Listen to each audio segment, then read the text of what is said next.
আসসালামু আলাইকুম, কেমন আছো সবাই? আজকে আমাদের কার্যপত্রের প্রথম ক্লাস। এর আগে তোমাদেরকে একটা বাংলা ভিডিও দেওয়া হয়েছিল, যেটা দেখে আমার বিশ্বাস তোমরা কার্যপত্র সম্পর্কে মোটামুটি না প্রায় 80 থেকে 90% ধারণা পেয়ে গিয়েছো। বিকজ তুমি যদি সমন্বয়ে জাবেদা পারো এবং কার্যপত্র কিভাবে করতে হয় এই নিয়মটা যদি তুমি জানো, তাহলে কিন্তু কার্যপত্র কোনো ব্যাপারই না। ওকে, তো কার্যপত্র খুবই ইজি একটা বিষয় আমার কাছে। আমি যখন অনার্স ফার্স্ট ইয়ারে প্রথম কার্যপত্র বা ওয়ার্কশিট করি, হ্যাঁ, তখন আমার কাছে সবচাইতে যে অধ্যায়টা সহজ মনে হয়েছিল সেটা কিন্তু ওয়ার্কশিট। হ্যাঁ, তো ওয়ার্কশিট খুবই ইজি একটা বিষয় এবং এটা পরীক্ষাতে কিন্তু সব সময় আসে। এটা যদি তোমরা করো তো সেক্ষেত্রে কিন্তু মানে তোমরা 10 মার্ক খুব সহজেই পেয়ে যাবে। যদি তবে তোমাকে অবশ্যই অ্যাডজাস্টমেন্ট খুব ভালো পারতে হবে, নইলে কিন্তু পাবে না।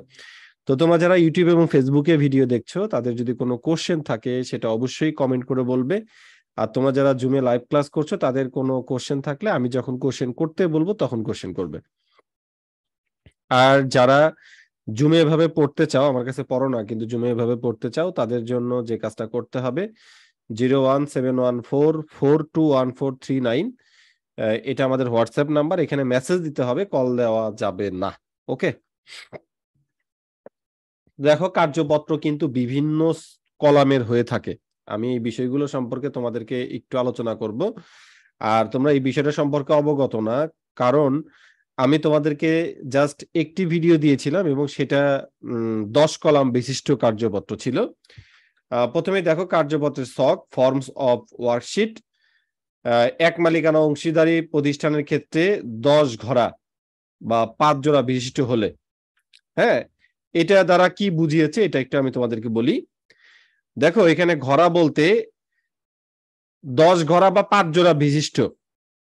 প্রথমে ট্রায়াল ব্যালেন্স, তারপরে adjustment, adjusted trial balance, income statement, balance sheet, যেটা তোমরা বাংলা ভিডিওতে দেখেছো এরকমটাই দেখেছো না? প্রথমে কি ছিল? রেওয়ামিল, তারপরে সমন্বয়, তারপরে সমন্বিত রেওয়ামিল, তারপরে বিশদায় বিবরণী, তারপর আর্থিক অবস্থার বিবরণী, এমনটা ছিল না? জি স্যার। ইয়েস আচ্ছা, স্যার।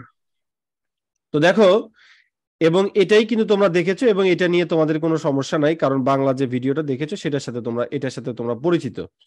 কিন্তু দেখো 8 ঘরা বা 4 জোড়া বিশিষ্ট, আচ্ছা, এই 10 ঘরা 5 জোড়া এই জিনিসটা হয়তো অনেকেই বুঝো নাই। এখানে দেখো 5 জোড়া, 5 জোড়া বলতে দেখো ট্রায়াল ব্যালেন্সের ডেবিট ক্রেডিট, অ্যাডজাস্টমেন্টের debit credit, adjusted trial balance debit credit, income statement debit credit, balance শিটে ডেবিট ক্রেডিট। ঠিক আছে, তো দেখো এখানে 5টা জোড়া না? এখানে ঘর কয়টা? 1 2 3 4 5। আর 5টার মধ্যে প্রত্যেকটার মধ্যে ঘর কয়টা করে? দুটো করে না? দুইটা। দুটা করে। দুটা করে, দুইটা তাহলে করে। 5 দুগুণ কত? 10। এটা আসলে 5 জোড়া বা 10 ঘরা বিশিষ্ট বা 10 কলাম ওয়ার্কশিট। বুঝতে পেরেছ? জি জি স্যার। স্যার। এবং এটাই কিন্তু পরীক্ষাতে সবচাইতে বেশি আসে। আচ্ছা, 8 ঘরা বা 4 জোড়া বিশিষ্ট, এখানে দেখো কি কোন ঘরটা নেই? বলো দেখি কোন ঘরটা নেই এখানে? Adjusting trial balance. Adjusted trial balance. Adjusted trial balance, সমন্বিত রেওয়ামিলের ঘরটা নেই। এই ঘরের বাদ দিয়ে ধরো এখানে তো আমরা সমন্বয় করে টাকাটা লিখি, লেখার পর আমরা এগুলো ঘরে পার করি। 8 ঘরা মানে 8 কলাম ওয়ার্কশিটে আমাদের যে কাজটা করতে হবে, অ্যাডজাস্টেড ট্রায়াল ব্যালেন্সের ঘরটা না দিয়ে সরাসরি আমরা কি করে দিব? এখানে লিখে দিব। হ্যাঁ, এটা কিন্তু তোমরা জানো যে ফার্স্ট ইয়ারে এক কথায় উত্তর বা 1 মার্কের কোশ্চেন আসে, এটা তো তোমরা জানো, জানো না? যেখানে ক বিভাগে 10টা কোশ্চেনের উত্তর জি লিখতে স্যার। হয়। হ্যাঁ, জি জি স্যার। স্যার। সেক্ষেত্রে তোমাদের কিন্তু এমন স্যার। প্রশ্ন পরীক্ষাতে আসতেই পারে, এক মালি বা এক মালিকানা ও অংশীদারি প্রতিষ্ঠানের জন্য কত ঘরা ওয়ার্কশিট ব্যবহার করতে হয়? উত্তর হবে 10 ঘরা 5 ঘরা বিশিষ্ট ও 8 ঘরা 4 জোড়া বিশিষ্ট। 10 ঘরা 5 জোড়া আর 8 ঘরা 4 জোড়া বিশিষ্ট। বুঝতে পেরেছো কিনা বলো? জি স্যার। জি স্যার। আচ্ছা, কোম্পানি, কোম্পানি বলতে কি? যৌথ মূলধনী কোম্পানি যেটা, হ্যাঁ, এটার ক্ষেত্রে দেখো trial balance, adjustment, adjusted trial balance, income statement, written earning. Written earning বলতে কি বুঝে জানো? সংরক্ষিত আয়।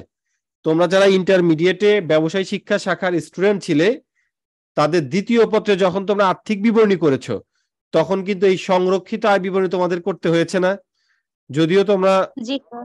অটো পাস ব্যাচ তোমরা,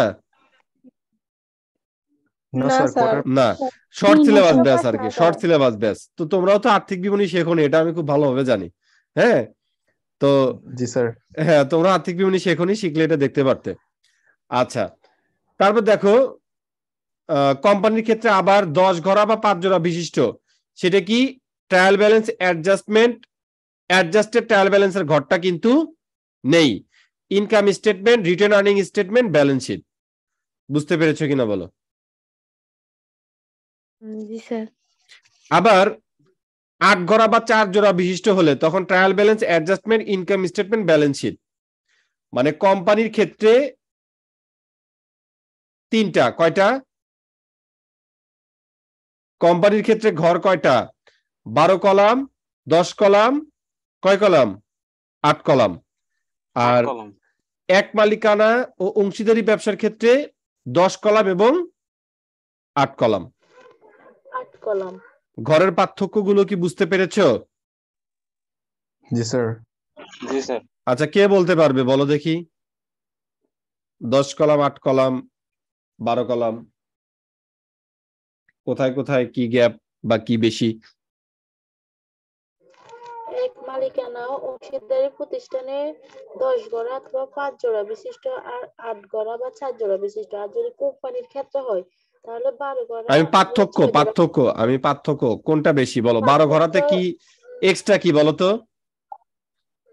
রিটেন আর্নিং, গুড, এটা রিটার্ন বাড়তি। Earning statement. আর হচ্ছে যদি 8 ঘরা বলে তখন কম কি? 8 গড়া কম হচ্ছে trial balance. Adjusted trial balance. Adjusted আচ্ছা, trial very balance. Good, very good, very good. Okay, এই ছিল কার্যপত্রের একটা মানে কি বলবো, ছকের যে বিষয়টা। স্যার সাধারণত তো 10 ঘর বিশিষ্ট বেশি আসে না? হ্যাঁ। আচ্ছা, আলোচনা করার মতো আমাদের আর কোনো কিছু নেই। আমরা এখন সরাসরি অঙ্কে চলে যাব, তবে ভিডিওটা এখানে সমাপ্ত করছি। আমরা নতুন একটা ভিডিও রেকর্ড করব অঙ্ক করার জন্য।